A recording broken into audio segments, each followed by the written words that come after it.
You guys want to see some art?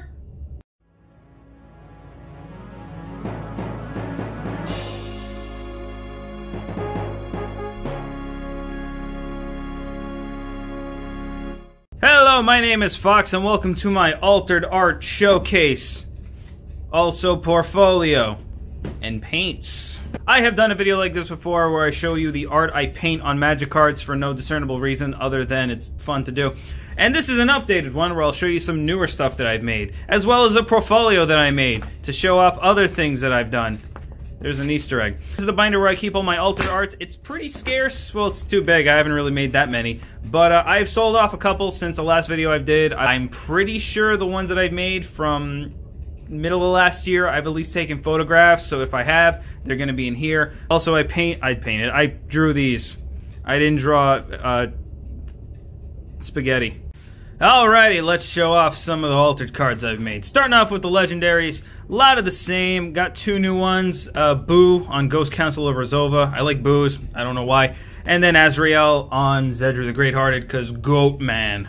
Again, a lot of the same. This was when I got the Golden Fluid acrylic paints, which I'll show off later. I wanted to test them out on something kind of cheap and kind of easy, so I drew Cthulhu on a Torgar for really no reason. And the Loch Ness Monster and the monkey from Earthbound on a Slim Voda.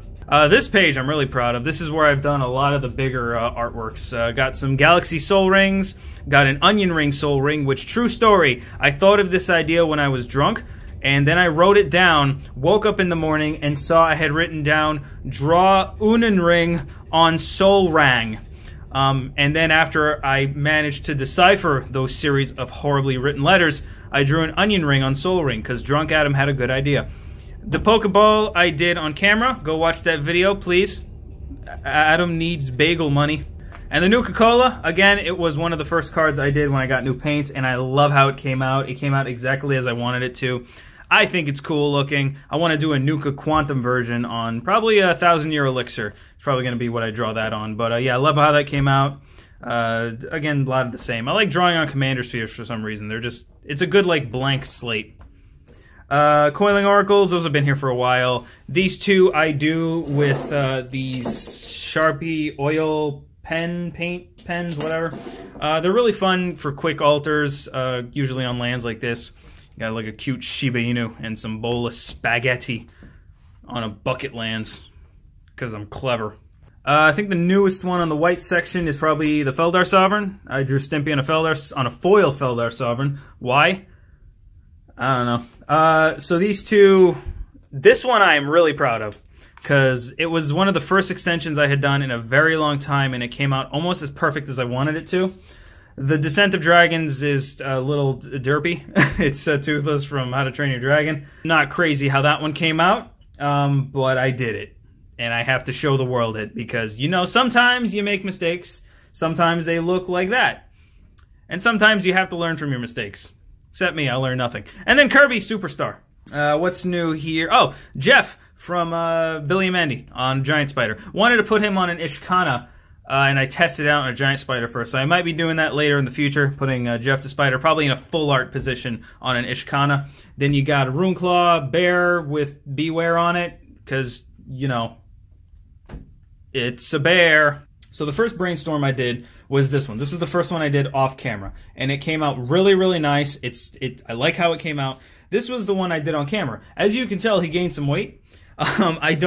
Painting on camera is nerve-wracking for me, and it always makes me feel a little awkward. So when I do it on camera, I got to get used to it. When I do it on camera, it never comes out as exactly as I want it to. This was the first brainstorm I did. I like how it came out. This was the second. It's fine, but if I was to do another one, I'd probably do it more true to form, more like this.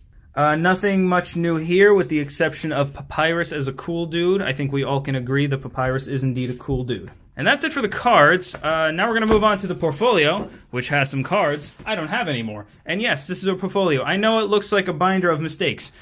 A broken, old, scratched up binder. I guarantee you it's a portfolio. Crystal Gems. This was a set of altars I did for a friend of mine. He wanted basically all the crystal gems on different medallions. And I think he was going to culminate it with Steven on something. I haven't done Steven for him yet. When I do, you'll be sure to see a picture on Twitter. These I pretty much have. These I don't have anymore. So these I'd love to do again. They were pencil sketches that had line art to them. But the thing is, I used to use something called Prismacolor. I think it's called Magic Erase or Ultra Erase or something weird like that. But they used to be really good at erasing the artwork off cards. They changed their formula, so now those Prismacolor erasers don't do the job as well. So I'm looking for an eraser that can take the paint off cards without damaging like the card itself. When I do, I'm going to make more of these because I really like doing these. They're fun to sketch out. Another bucket lands I turned into a bowl of ramen. A burnt set I did for a friend, my friend Eric Tiernan. A couple more of those that I never managed to take a picture of. Probably going to make him send me pictures later.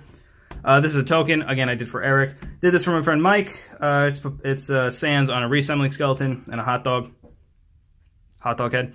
This was for a coworker. He wanted me to put Fisto from Fallout 3 on a Built-to-Smash. Do you get it? Pretty sure everything here I have in the binder. Here, some stuff. I did Angelica Pickles for a friend of mine.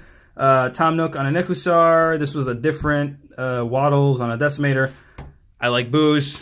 Shut up. And I'm going to be doing another series of Invader Zim altars. I'm just finding the right cards for them. But this was one I did for a Zergo Bell Striker. I believe I did a Zim version too, but I forgot who I put it on. I got to get the picture for my friend. Nothing new here except the Soul Ring. That was just a test with the oil paint markers, which came out kind of eh. Nothing new here. I don't know why, but this came out black and white. Everything else on the page, including like the blood marks, are in color, but for some reason the printer is afraid of Beware. It's a smart printer. What's new here? No, this is just the same stuff I have in the binder, and yeah.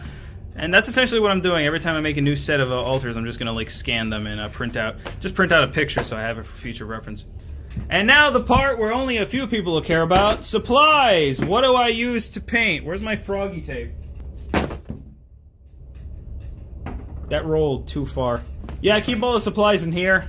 Pretty cheapo Nicole brand case I got for like $5 at AC Moore.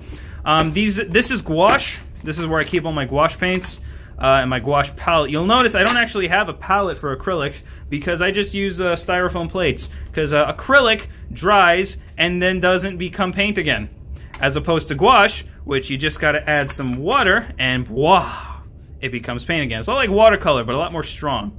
That's why I like using gouache. You save a lot more money using gouache. I use Reeves, which is a good middle ground paint. It's not expensive, but I have tested it on a lot of cards. I've given them the bend test. I've checked that they don't peel, and they don't. Stand by Greaves. I can stand by Reeves as a good quality gouache paint. I know there's a company that makes gouache paint. I believe they're called Gouache Acrylics.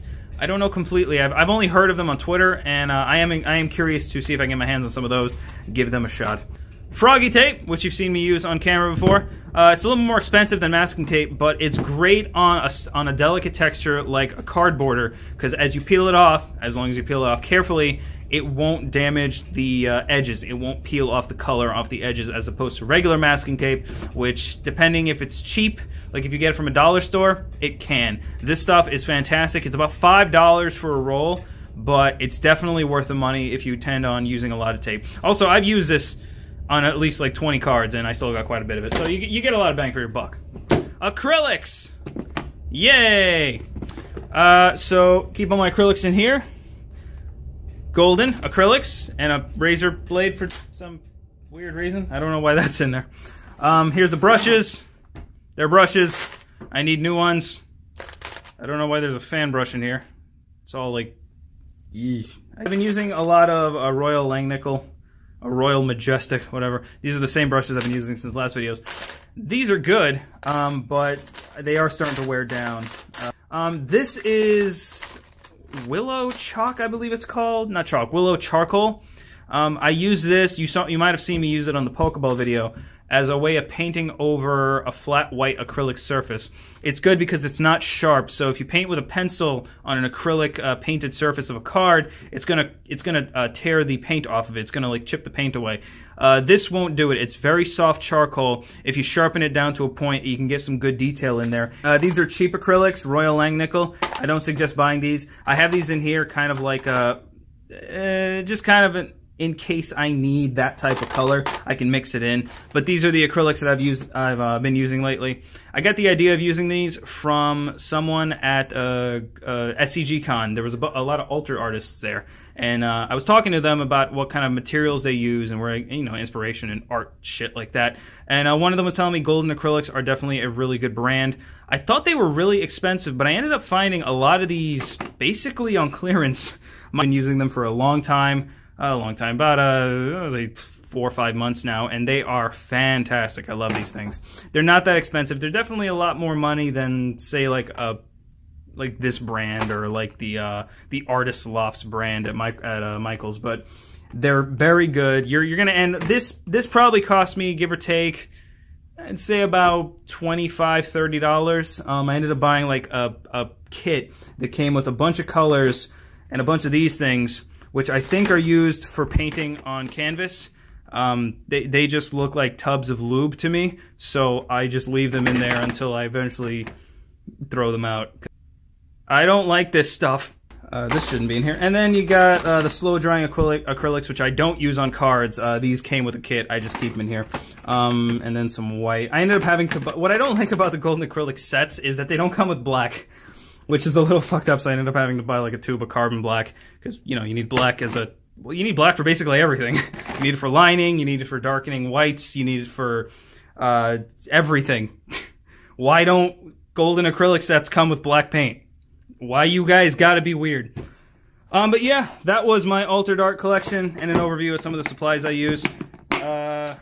Yeah, if you have any questions, let me know. If you have any suggestions for card arts, let me know. If you want to see more of those ASMR-esque type alter art videos, let me know. I do what you guys tell me because I am a whore. Hope you guys enjoyed. I will see you later with more videos, but until then, we are the Crastal. My God, I need a